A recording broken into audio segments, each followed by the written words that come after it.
After the Washington Post broke the story that Alabama Senate candidate Roy Moore had inappropriate relationships with teenage girls when he was in his 30s, the Post got a few more calls, but wary reporters were taking nothing at face value. It was a gotcha campaign gone bad. That pretty much sums up what happened after a woman named Jamie Phillips approached the Washington Post to say she had been impregnated by Senate candidate Roy Moore when she was a teenager. What you're looking at is a dirty trick exposed. The trick? Phillips wanted the Post to admit they had an agenda and were out to get Moore. However, Phillips apparently didn't think the Post would fact-check her story. We, went ahead and did some background information, background checking, you know what I mean, on some of the things that you had told Beth. The Post eventually traced Phillips to Project Veritas, the outfit run by conservative provocateur James O'Keefe, who purports to expose liberal bias in the mainstream media. But when the Post approached O'Keefe, he was less than cooperative. The first one we need to know is, does Jamie Phillips work for Project Veritas? Is she your employee? So much for Veritas. Meanwhile, in an interesting journalistic twist, the Post had originally promised Phillips they would not use her name. The editor, Marty Barron, says that this was a scheme to deceive and embarrass us, and if you lie, then an off-the-record agreement no longer holds. Fair and balanced. All I can say is, thank goodness this story landed up at the Washington Post and not another news outlet, because I can see people not doing the degree of background checking, of thorough investigating as to what these charges were, and basically going with it on face value, even if you didn't use her name. I can see that happening. It really made my stomach do a couple of flips. I mean, this woman was loony. I mean, she had been trying to break into the Post for years. Apparently, she was going to going away parties, and she had come under a number of guises. I don't know why she didn't think somebody would get on to her, but thank goodness, as I say, it was the Post. You know what fascinates me about this story is that James O'Keefe and his employees have this basic misconception about the way the media does its job. For her to ask questions like, well, can you promise me that this is going to end Moore's campaign?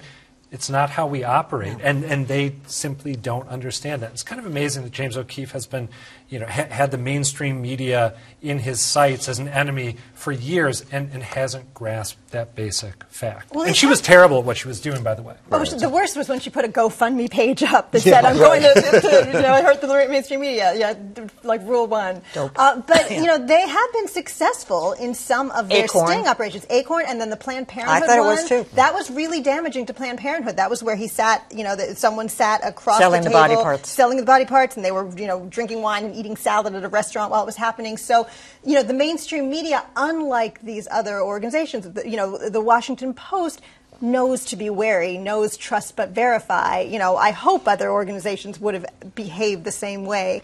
But, James O'Keefe and his group, they think of themselves as superheroes and spies, and they're funded accordingly by people who agree with their beliefs. So they get a little big for their britches. I'm not surprised. I'm trying to remember, but as I recall, the editing of the Acorn video was extremely deceptive.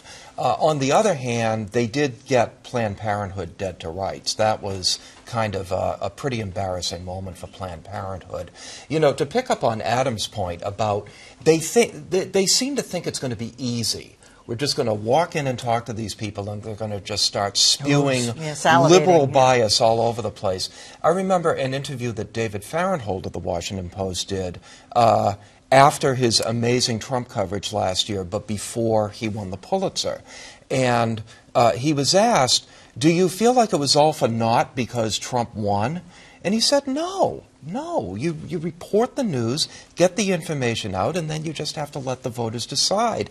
And I think fundamentally, people like Jamie O'Keefe don't understand that that's how real reporters operate. I think I'm going to take a little different view here. There have been cases where reporters will say things when they're sitting down getting ready to interview someone, or right after when they're getting their cutaway shots, where it gives them that confidence that they can get that on tape. And what I mean by that is somebody will say, well, can you promise me that this is going to make me look good?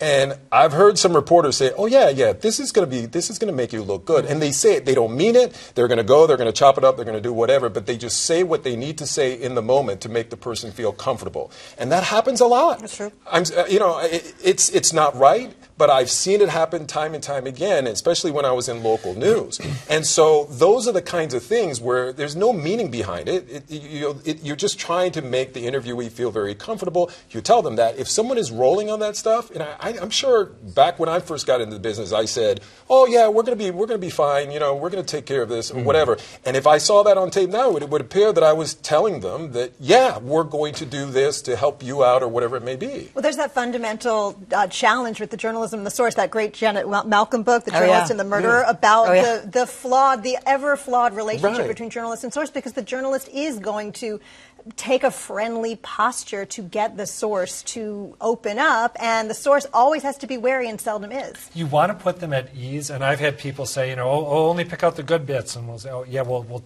take your strongest stuff. That's what we use in the piece.